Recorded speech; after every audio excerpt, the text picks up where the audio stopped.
Hello everyone, and welcome to this week's episode of Low Season Traveller Insider Guides. I'm your host, Jed Brown, founder of Low Season Traveller, and today I'm delighted to be joined by Jules Townsend, who is the Chief Executive Officer of the Community Rail Network, which is a national umbrella organisation which engages local communities with their railway stations across Britain. Recently, there's quite rightly been a more focused shift in the travel industry towards more sustainable forms of tourism, and this is something we really want to help promote here at Low Season Traveller. We know that travelling in the low seasons is a more sustainable option, but we also want to look at modes of transport, community engagement and local travel as ways which we can ensure that our travel is not adding to the environmental problems. As winter approaches, let's find out what we can experience right here in the UK when we buy our railcard and head out to some of the places we barely knew existed. Enjoy. So Jules, you are most welcome to the Low Season Traveller Insider Guides podcast. Great to have you on the show. How are you? I'm really good, thank you. I'm glad to be here. Fantastic. How's your summer been, first of all? My summer's been busy. I did manage to get away on a break back in June down to Cornwall, which was lovely, but by train, of course. But yeah, it's been busy since then. but busy's good. It's better than the alternative, Jules, eh? Yeah, absolutely. Yeah, busy is good, and I'm certainly keeping busy within community rail, and things are starting to get going again post-pandemic, so that's all very positive. Absolutely, we'll take that. So look, really super excited to have you with us today to talk all things rail. We've had a guy called Andy Brabin on in the past who's been talking about rail all over the world, and we've never really done anything about rail in our own country here in the UK. So super excited to have you on to talk about this.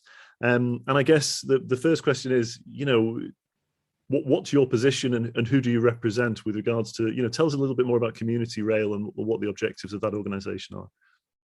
So I'm Chief Executive of the Community Rail Network, which is a national umbrella organisation. We work across Britain supporting local community groups of volunteers and community-based partnerships that engage local communities with their railways and stations. It's actually really widespread. So we've got hundreds of members across Britain, but perhaps not as high profile as we'd like. We're working on that.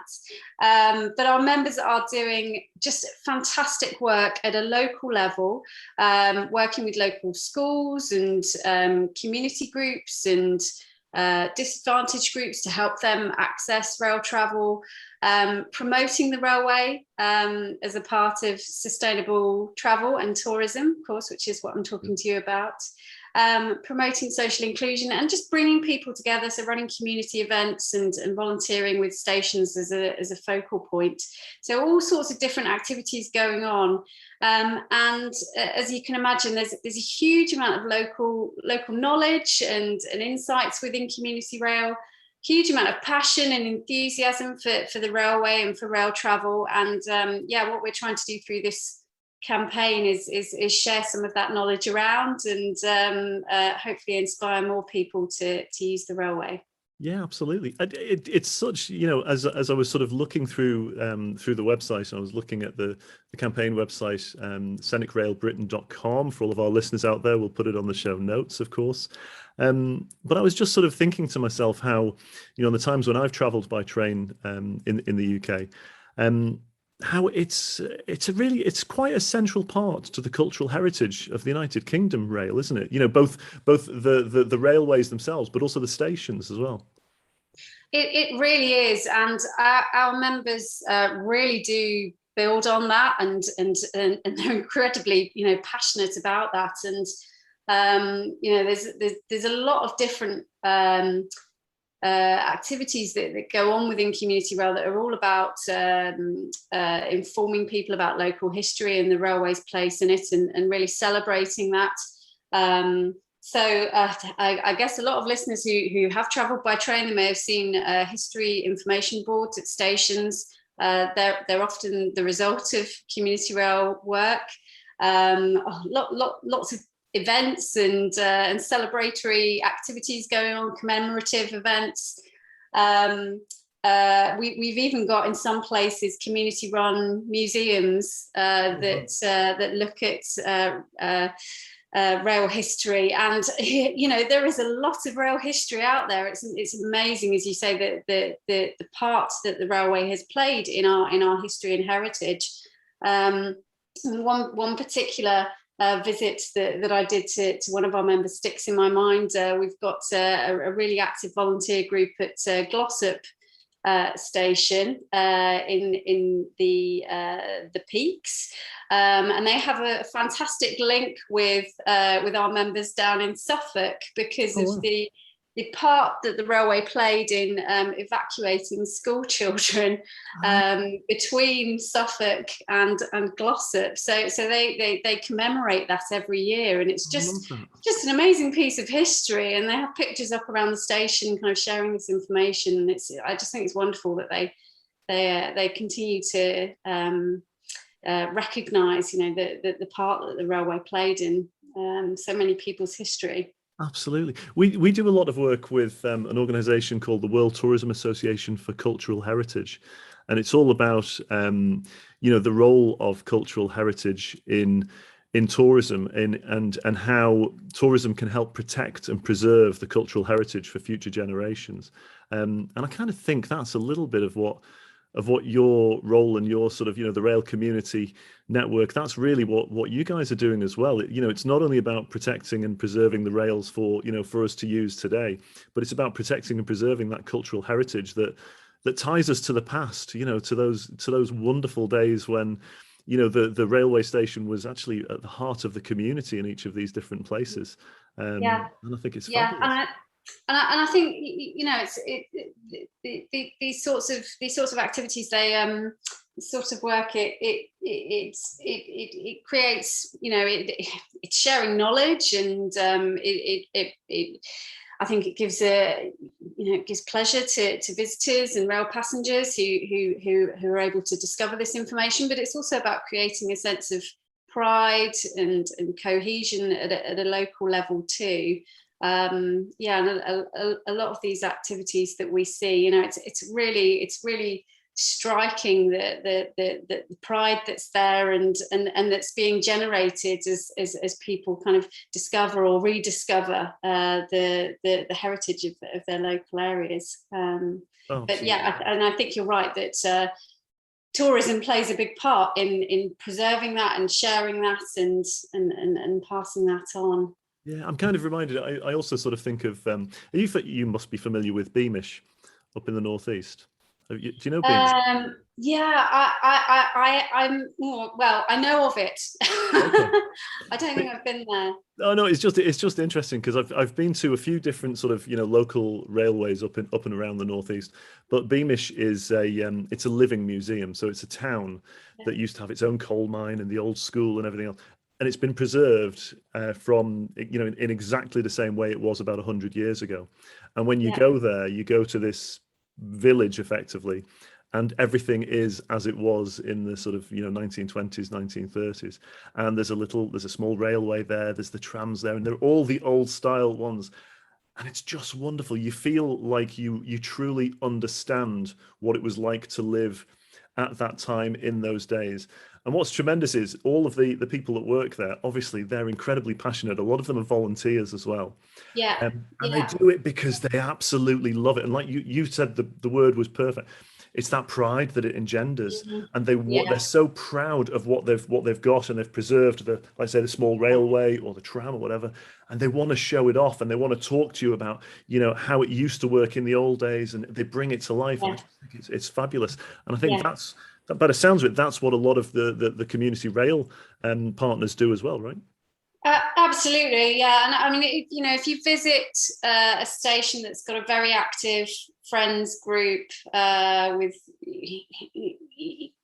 where there's community gardening going on, might be arts and creative projects, history and heritage activities, it's really visible and it's really palpable, the passion that's going into into that station and the connections that are being made between the railway and the community. But you talking about Beamish, it made me think as well of the heritage railway movement, which is it's a little bit separate from community rail. So community rail is working to promote and enhance, the big railways, the main rail network. But of course, the rail network is joined on in lots of places to heritage railway lines, and there are lots of links between volunteers that are passionately working to run these heritage railway lines and our members within community rail. And I think that's, it's a fantastic opportunity where you can take a train, an ordinary train on, but still riding on a bit of history, and then you can go to a heritage railway line and hop on a steam train or whatever, and really kind of step back into the past. And I think that's. And there's hundreds of these heritage railway lines around Britain, and so lots of fantastic opportunities for wonderful historic days out. Absolutely, I need to seek a few more of those out myself. Now, on the subject of days out, tell us a little bit about the Days Out by Rail campaign, which you've got going at the moment. So, as I say, this campaign it's about taking that local knowledge and enthusiasm within community rail and sharing that with wider audiences. We're aiming to encourage and inspire both people within the UK and as tourism opens up again, visitors coming over to the UK, encouraging them to use the railways for whether it's fantastic days out or whether it's longer trips.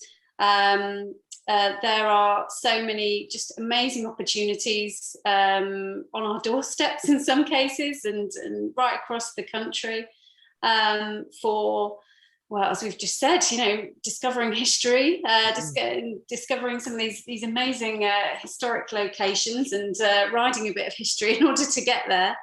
But also, incredible scenic journeys through stunning landscapes and quaint villages and towns. I mean, there's just so much to go at, and I consider myself as pretty well travelled by train. But since we've been running this campaign, I've been looking at all of these ideas and examples and itineraries that have been shared by our members and thinking, oh wow, there's a lot more that I need to do. I hope it's it's working on me. I hope it's inspiring others as well. I'm absolutely sure that it is. It's fascinating, isn't it? I think we mentioned this before off air when we spoke previously about this, how I've spent most of my life in the travel industry traveling by air, to be honest, and it was only when I spoke to Andy Brabin, and he was obviously eulogizing about rail travel because that's his thing, and how he was sort of saying how when you travel at, relatively speaking, eye level, that's when you really get to see the destination. That's when you get really under the skin of the destination. But also you are, you're mixing with people who are either going about their day-to-day business, maybe they're tourists as well. It's a very social form of transport as well. So, I mean, I know, obviously, and I think we'll get onto this about talking about how, obviously, environmentally, it's hands down better for the planet than air travel and other forms of travel. But from a community sort of point of view and a social point of view, it's a great method of transportation from a social aspect as well, isn't it, train? Yeah, absolutely, and I think community rail draws on that, and as I said, a lot of what goes on within community rail, it's about bringing people together with the railways as a focal point, and lots of social activities that our members are running on trains and starting to run again after COVID, such as family bucket and spade trips to the seaside, through to creative tea afternoons and music trains. But even when we haven't got these events going on trains, I think you're absolutely right. it's a sociable way to travel. You know, if you're traveling as a couple, or as a family, or as a group, there is of course much more scope for interaction than if you're driving or kind of sat in a row on an aeroplane, I guess.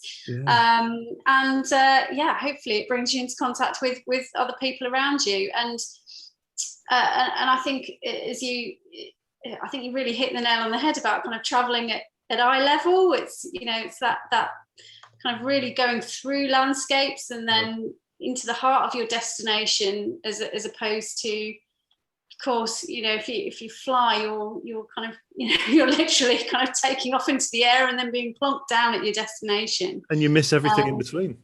You miss everything in between. You miss the excitement of the journey.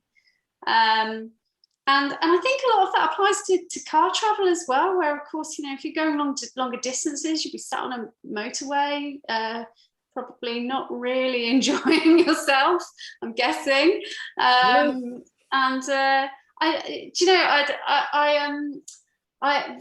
Last year, just before the pandemic, my parents came to visit me, and we took them on, speaking of heritage railways, we took them on our local heritage railway line.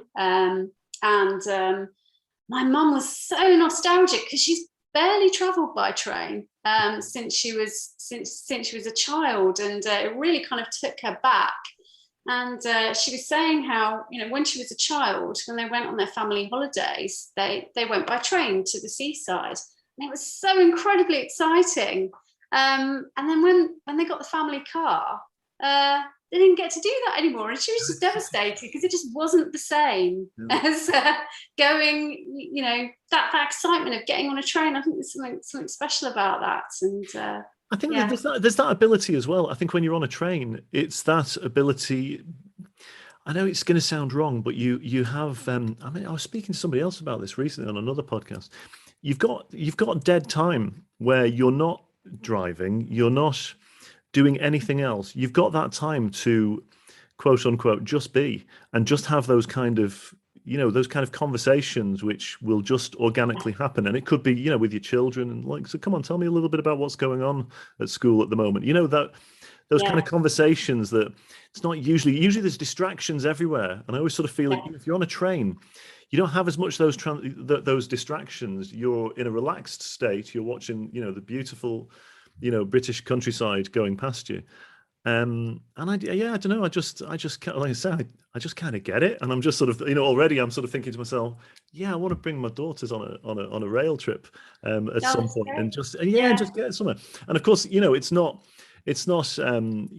particularly expensive actually when you're traveling by rail either, is it? It's quite an economical way of traveling. I mean, obviously, if you turn up and book a really, you know, long journey on the day, it's going to be more pricey. But if you plan ahead, if you book your tickets in advance, if you make use of a rail card, and there's information, by the way, on our Scenic Rail Britain website that gives you advice on how to keep it economical, then it can be very reasonable. I think you're absolutely right about, you know, that kind of different quality of traveling by train. I'm not sure where I've got this from, but I think I've stolen this phrase from somewhere, but it's in between time, which is kind of, you know, it's just quite special, as you say, in terms of the social contact, the conversations, or if you're on your own, just being able to kind of just switch off, or, you know, just change mindset a bit. I think it's quite a liberating feeling as well, going to places. I was going to say under your own steam power. I know you're on a train. You're not quite kind of powering it yourself, but myself and my husband, we do a lot of walking holidays, so we often go somewhere by train and then we'll carry on foot. So there's a bit under our own kind of steam power, and I just find it a really liberating feeling, actually, not having pack light and not having all that stuff that you take with you when you go by car, or I guess in some cases if you fly. It's a more relaxing start to a trip, isn't it? It's it's way more serene and calm than I think pretty much any other form of transport, actually. I think so. Yeah. I mean, obviously you don't have that finding somewhere to park. You're then there are occasional hold-ups on the railways, but you're not going to be sat at the wheel in a traffic jam. It's just a bit different, isn't it? And I know there is. I don't know about when you're going on holiday, but I know there is evidence that if you commute by public transport, especially if it's combined with a bit of walking and cycling, you turn up at work much more refreshed and much more productive than if you drive. So maybe that's true of day trips and weekends away and holidays as well. It must be. Tell us a little bit. So obviously on the Scenic Rail Britain website, you've got loads of different ideas and opportunities and trips for suggestions for people to take. I mean, it's a mine of wonderful information. Actually, I will definitely be using it myself. Are there any trips that you've taken relatively recently that you would particularly recommend for our listeners? Putting you on the spot here, it's like choosing your favourite child or something, isn't it? It is a bit, actually, yeah. And because we're supporting community groups around Britain, I have to be unfair of me, but I'm going to stick with it. But speaking personally about trips I've taken, and I should say, on the Scenic Rail Britain website, as you've said, it's kind of split up by region, but it's also split up by theme. So there's hopefully something there to suit everyone. But in terms of me personally, I mentioned that I went down to Cornwall in June, and that's a fairly regular trip that we take. We absolutely love going down there on the sleeper train. Wow.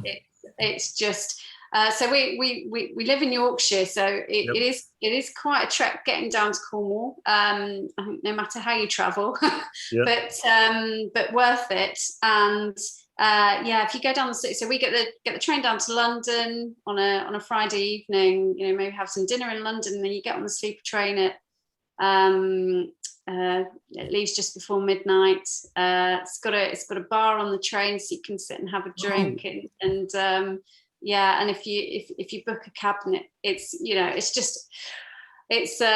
we tend to treat ourselves to a cabin, and but you can do it quite cheap if you just book a reclining seat. But anyway, the feeling of kind of being rocked to sleep on the train, and then waking up in Cornwall, kind of going through the green hills at dawn. It's just amazing. And then you don't lose a day at the start of your holiday. Traveling is the other good thing. You get there and it's the morning and you've had a night's sleep, so it's I love that. I had no idea that there was a sleeper train from London. How long does it take? They actually lengthen it a little bit so that you're leaving and arriving at a reasonable time. So you leave Paddington at midnight, and if you go all the way through to Penzance, I think you arrive about 8 a.m. Oh wow. I mean, you can get down there faster if you go during the day, but like I say, they slow it down so that you'll arrive at a reasonable time. But it's just fantastic, and they've been upgrading all those trains. They're quite, they're really nice. There's another sleeper as well, which is the Caledonian Sleeper, which goes up to Scotland from London. I've heard of which, that. That's fabulous. And that's on the list of something I want to do, but I haven't been able to do it yet. So Cornwall's probably top of my list in terms of holiday travel. But I guess I'll just mention that I actually went recently down to visit our members down in Essex and South Suffolk Community Rail Partnership, and we took a ride on the Gainsborough line, which is a really short little branch line. Runs from Marks Tay through to Sudbury, and it was a lovely sunny day. We had a lovely chat about community rail. We saw some of the volunteers in action in their projects. I just thought that's a real kind of hidden corner where perhaps people wouldn't think about going, maybe. I don't know. North Essex. I think I'm allowed to say that because I grew up near there. So fair play. But yeah, it's really beautiful. It's a really beautiful line, really, really scenic, and lots of history there again. Lots of historic towns. Oh gosh, yeah, it sounds fabulous. I must admit, I'm really these sleeper trains. They kind of sound like, yeah, that would kind of be my thing. There's something, I don't know. There's some romantic kind of an element to that.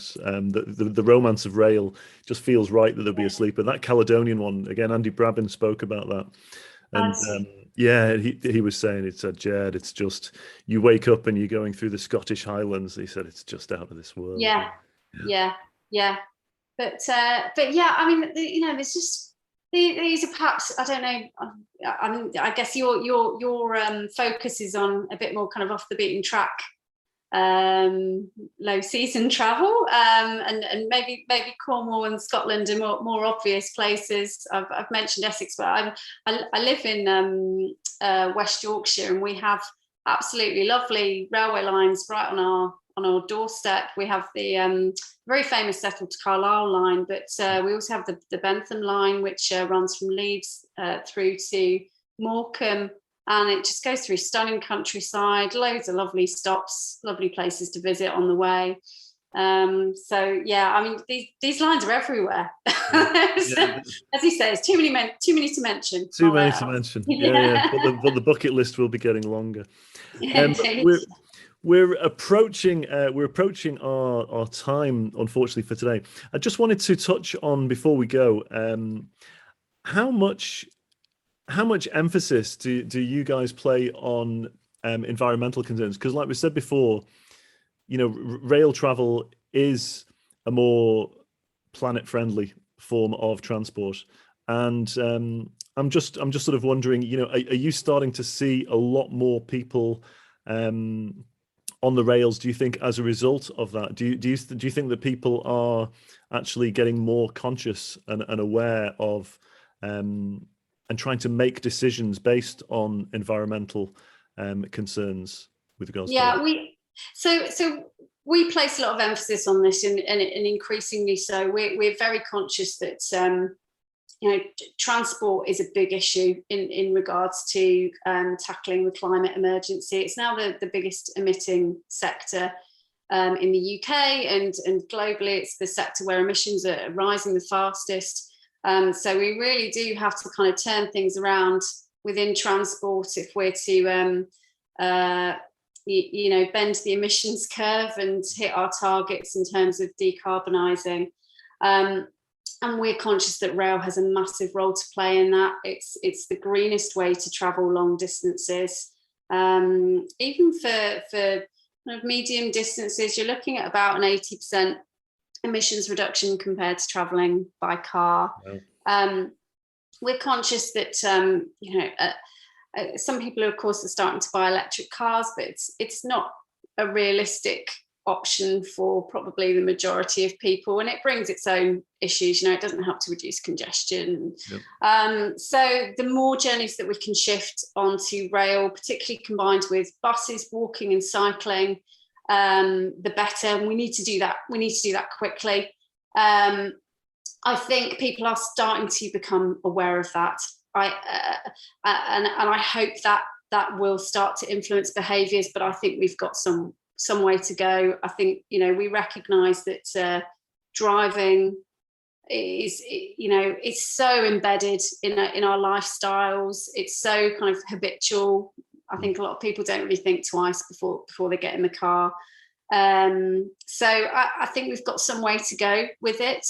And But I think just in the last few weeks, people have started to. I think some of the warnings that we've had from scientists, I think, have really resonated with a lot of people. Really hit home that we have got a lot of change that we need to make quickly.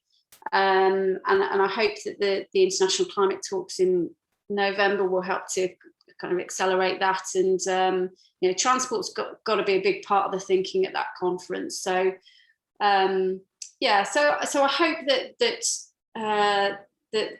things will start to change, and I hope that we can play a part in that. But it's I think a big part of it is about highlighting the great benefits of traveling sustainably, as we've been talking for the last half an hour. It's not about sacrificing things.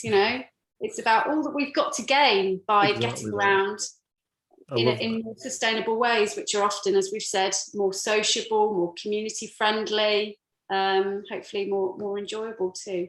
It's I mean, as much as anything else, it's a marketing challenge. It's the same how we feel with low season travel. It's about, instead of, in the past with the low seasons, it was always, look, go to Mallorca in November because it's cheap. We know it's not the best time of the year to go, but go because it's cheap. And what we were trying to do was actually say, no, actually go because it's a better experience. But it's a different experience. It's not the same experience as it would be in the summer. However, let's outline some of those differences. Yes, it's going to be a little bit cooler, which actually could be good, but you're going to get, more under the skin of the destination because there are less other tourists there. There are going to be less queues, less stress going on there, more local interaction. You'll get there as well. And then, yes, in small writing at the bottom, it is considerably cheaper. But I always say, don't go because it's cheaper. Go because actually it's in many ways a better proposition for you. It's a better experience. But it's as an industry, we need to market our low seasons better rather than sticking a low price tag on and saying go because it's cheap. And I think that's the same with rail as well. Like you're saying, don't go by rail just because you feel like you're forced to because of the environmental concern. Go because frankly it's an awesome experience, and and you're benefiting that, like you said, those local communities, which I think is just fabulous. I think that's right. I mean, it may seem less convenient to go by rail. You may think, it takes a bit longer. You may not be able to load quite as much luggage, as you would into the boot of the car. But actually, as you said, it might take a bit longer. But if the journey is part of the experience, and it's a bit of a cliche, but then you're not losing that time. You're gaining something, and I think you're gaining something socially. You're gaining something in terms of treading more softly on the places that you visit. You're not adding to the traffic and the pollution, and you're not experiencing that yourself as well. On the luggage front, as I say, I think you arrive. Perhaps it's just a bit more of a liberating feeling. Going back to basics. So I think you're absolutely right. We need to get across the advantages and the benefits, as well as the imperatives for sustainable travel. Absolutely. Well, listen, Jules, at that point, I'd like to thank you so much for joining us on the Low Season Traveller Insider Guides podcast. It's been absolutely wonderful catching up with you. And of course, we'll be directing everyone to the scenicrailbritain.com website, where you can see all kinds of different options for day trips out and short breaks using your local rail around the UK. And there's some fabulous experiences on there. But Jules, thank you so much again. Really appreciate it. Thank you for having me. It's been a pleasure. So there you have it. Huge thanks again to Jules for taking the time to share her insights with us today. And as we mentioned in the podcast, please do visit scenicrailbritain.com to be inspired, research and plan your next rail trip in the UK. There are some brilliant days out by rail on there as well, which look amazing and are great value for money too. Here at Low Season Traveller, we're currently planning a number of low season group tours for 2022, including Iceland, Greenland, Costa Rica, Northern Thailand, Vietnam, Switzerland, Ireland, Cambodia, India and more. They will all be wonderful, culturally immersive experiences in small groups where we will really get under the skin of the destination in each case as we create our very own responsible, sustainable, guilt-free travel experiences. Please do keep an eye on our Facebook and homepage for more information coming very soon. But that's our show for this week. Thanks as always for your company. Have a great week wherever you are. Stay healthy, stay safe, keep your travel dreams alive, and don't forget to share this podcast with your friends, family, and social networks. And finally, remember that travel is always better and fairer for the planet, the local communities, and you, the travellers, when it's without the crowds.